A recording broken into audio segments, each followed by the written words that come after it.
After his victory over the weekend over Alex Pereira, Magomed Ankalaev enters the pound-for-pound rankings in the number 6 position. Alex drops 5 spots to number 8, so now the top 8 is Makhachev, Jones, Topuria, Dvalishvili, DDP, Ankalaev, Muhammad, and Alex Pereira. After his victory over Jalen Turner, Ignacio Bahamondes enters the lightweight rankings in the number 15 position. Jalen Turner is no longer in the rankings. Magomed Ankalaev confirmed negotiations for a rematch with Alex Pereira have started. He said talks are underway, and while the next opponent isn't set, he's ready if Pereira wants the rematch. If you don't have Alex win this fight 1, 3, and 5, you ain't shit. You ain't shit Mondays. If you don't have Alex win the first, third, I'll debate with you. I get it, but I can debate a winning round for Alex. 1 and 5, if you don't have Alex winning 1 and 5, you don't know the sport. So for Alex, like, you're that scared of getting taken down by this guy who's never finished anybody? Doesn't even do ground and pound? You don't have faith in your skill set that you can get back to your feet? You got to sit down your punches, man. How else are you going to beat him? But again, still thought he won the fight. Even with that terrible game plan and having this terrible fear of getting taken down, it's a nightmare for the UFC that he won. A nightmare. Look at Dana's face. You can tell by his face. He's looking at Bruce Buffer and he just goes, it's a nightmare that Ankalaev's champ.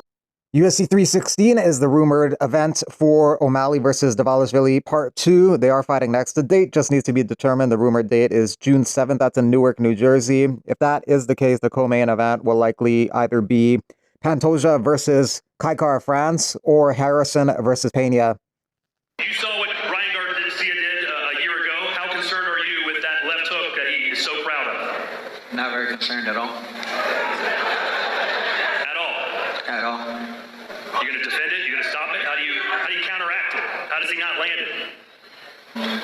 He moved the fuck out the way. You know, I'm really focused on just whooping Devin Haney's ass again. That's all I'm really worried about.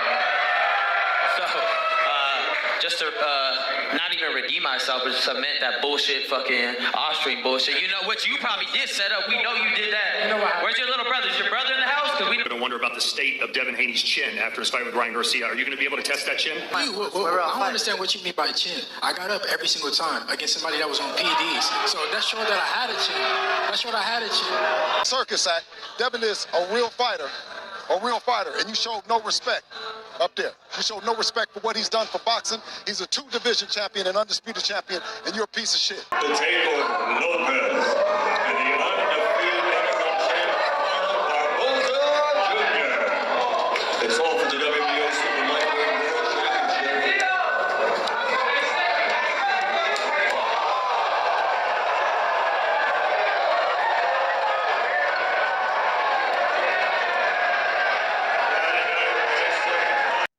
Jared Gordon thinks that BJ Penn is on meth due to paranoia, and I know he's had problems with meth before.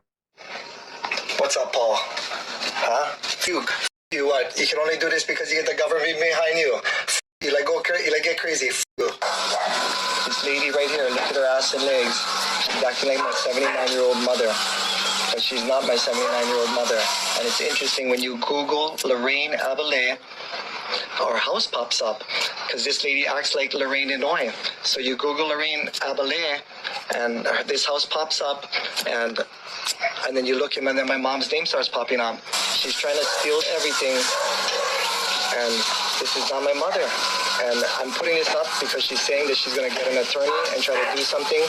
She's trying to throw me out, and if I attack her, she'll try to do something, a TRO or something else, but she's... Go.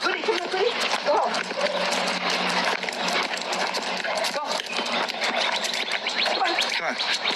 Get off the road. Get off the road.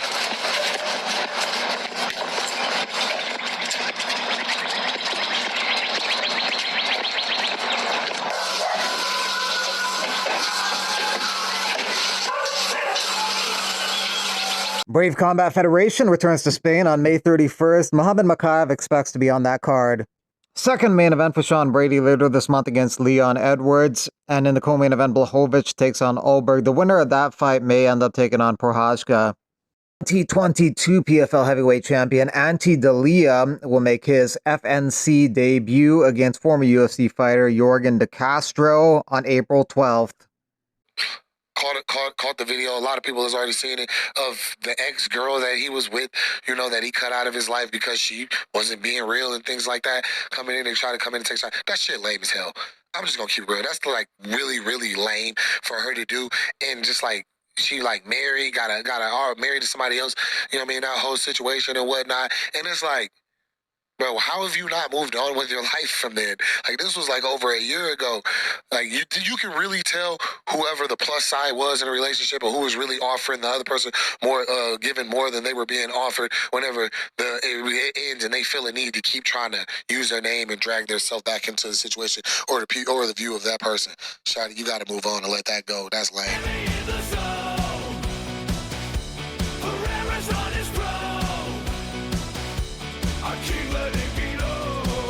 As far as who's next for Magomed Ankalaev, a lot of people want to see the rematch. It only go different if Alex is more offensive. He's usually a lot more aggressive, but whatever Magomed did in that fight, it caused to stifle his offense. Term threat of the takedown. It did change Pereira. And the entire time that fight was going, I was expecting the big move, the big sprint by Pereira, just because he does that. When he's like a horse, and when he can see the barn inside, man, that guy goes harder in the 5th round than he goes in the 1st round. It's one of the things that I really respect about him the most. He never got going, and the reason he couldn't, because he was worried about that doggone takedown. Yep. He couldn't quite step into those combinations, one punch at a time. They were kickboxing.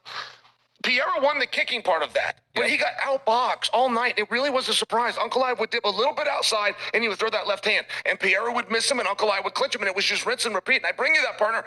There was nothing that I saw in those first 5 rounds that would reasonably lead me to believe that's going to change. I think that happens again. And what if it doesn't? What if Pereira wins? Then we go to the rubber match. I mean, I'm just suggesting for you a rematch. Surprised me for a few reasons, but believing we're going to get a different outcome, I think is tough. And when it comes to a rematch, it's the right fight because there's just nobody else.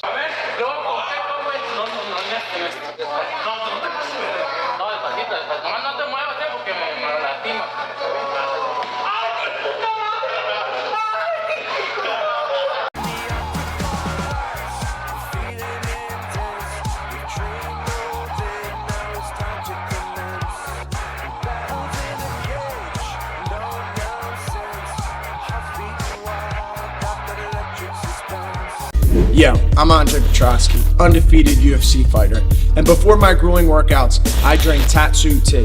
It's made with matcha, used by the samurais before battle for energy, focus, and hydration. It's a sustainable source of energy and slow-acting caffeine. Look, I'm not an expert on nutrition, but I know how to put a mother to sleep. He's out! He's out! Wow! Being a UFC fighter, I have some of the best experts and nutritionists in the world, and they approve of this drink. Buy Tatsu tea.